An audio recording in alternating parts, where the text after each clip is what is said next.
I'm Margaret Windsor, and I was kidnapped from Buckingham Palace. And this is video 2 on this. The other one, the time was up, and I wanted to finish it.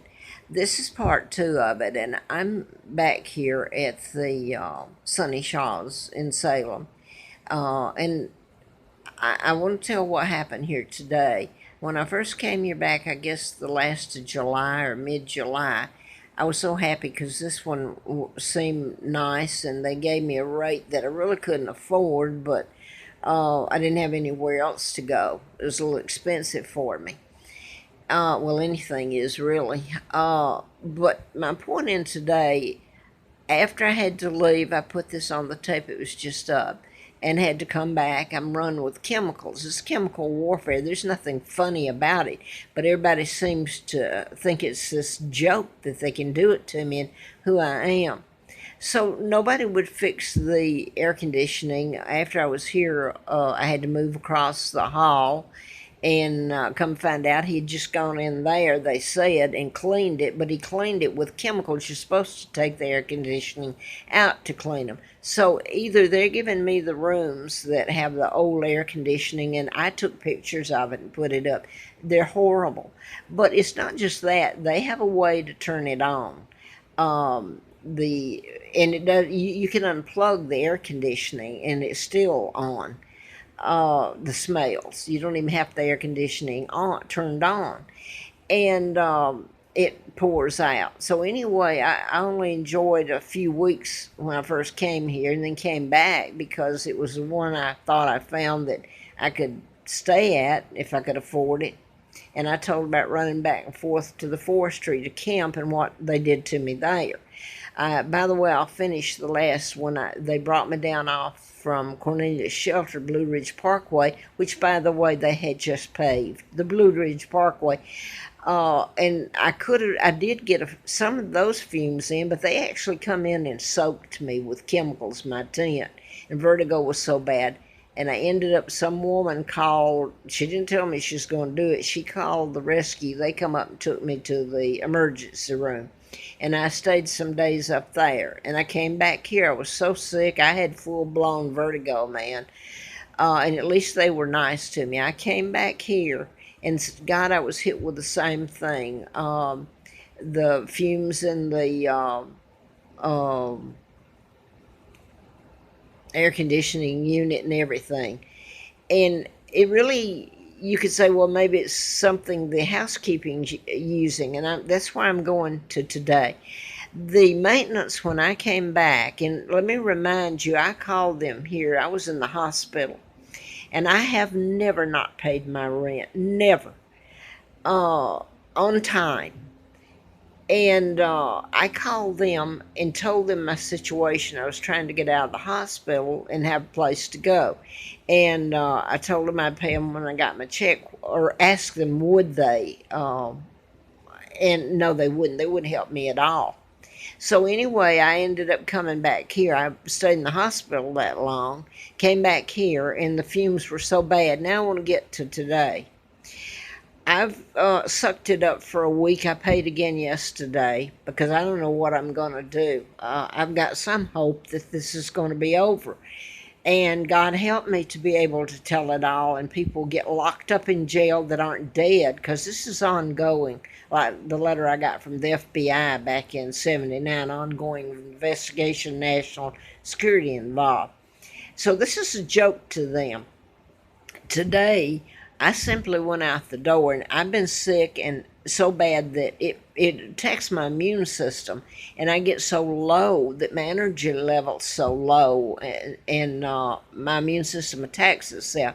And I'm so sick I can't even get out of bed hardly. And here I am out of the hospital trying, from them soaking me with chemicals.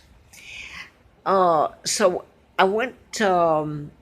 I went up. I didn't say anything this time because they all know it. They know what's going on, and they're having fun with it.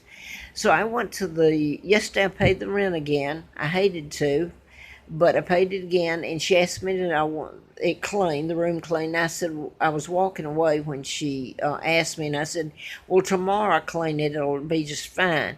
So today came, and the two people that are cleaning the room have cleaned it, and they told me they don't speak. She told me that too, that they don't speak any English, so she can't get through to them what to say. So she has to call the manager over her that's from India. And I have to say, he's a nice person, but he knows all this is going on. So how do you say anybody's nice? And so does Mr. Shaw.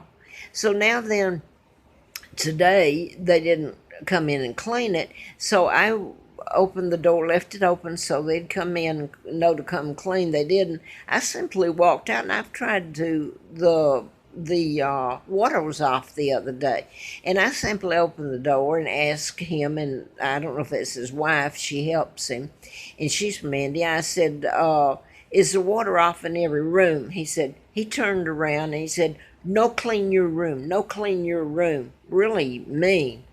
And well, that wasn't what I asked him. I asked him, was the water off in every room? Well, come to find out, there was a water leak out there, and that was it.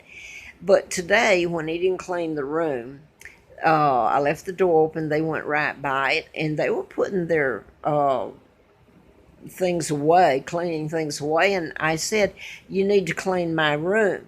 Well, we're not cleaning. He didn't say we're not cleaning. No, clean your room. No, clean your room.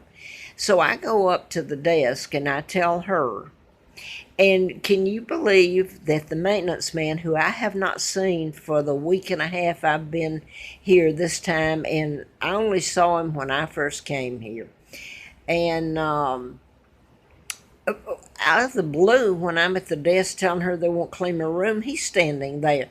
You know why I don't tell him? They know.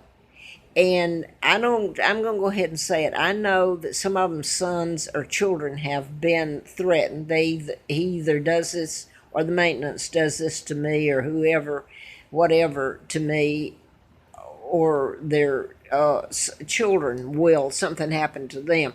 That doesn't give people the right to do to me what they've done. And I hope there's a God, because nobody else can make people pay for it. He suddenly shows up there. I haven't seen him since about the last of July when I first came here, which he did nothing. So it was okay the first couple of weeks I was here in July. So I haven't seen him since till today. Suddenly, when I'm up there telling her that they won't clean the room, he shows up. You know why I didn't say anything? Because they would tell me to get out. They'd just say, oh, that's nuts. We don't do things like that. And I wouldn't get my money back. They've done it before. Over and over, I've lost money. I'd have about 2 or 3 years, well, I don't know if I'd have that much days, that instead of getting run from a motel, they'd cough up what they owe me, much less if it was taken to court. My point is, I didn't say anything to him. I came back, and the maintenance came up. She had contacted them, I guess, however, walked down there, whatever. They came to the door, and you know what they did? He came right in. He said, do you want this bed changed in clear English? And they started speaking English then. So this has all been a sick friggin' joke. This is my life that has been destroyed and sick. And when I came back, I had left the door open. It's a sliding glass door. And you don't get any car fumes either from the back here. I had it, and I had turned the air conditioning. I don't turn it on, but I turned it on just fan to get the air brought in here. And I left it on all morning. Like that, the fan and the door open, got fresh air through here. And it's not what they're cleaning with. When they left, there was no smell in here, nothing. I closed the door and left the fan running just on the fan, not air. And man, it knocked me out. You talk about sick for the last friggin' 4 hours. I have passed out here. And that's all I'm going to say. I hope there's God. Because believe you me, there's nothing that can make people pay for the crimes they have committed against me.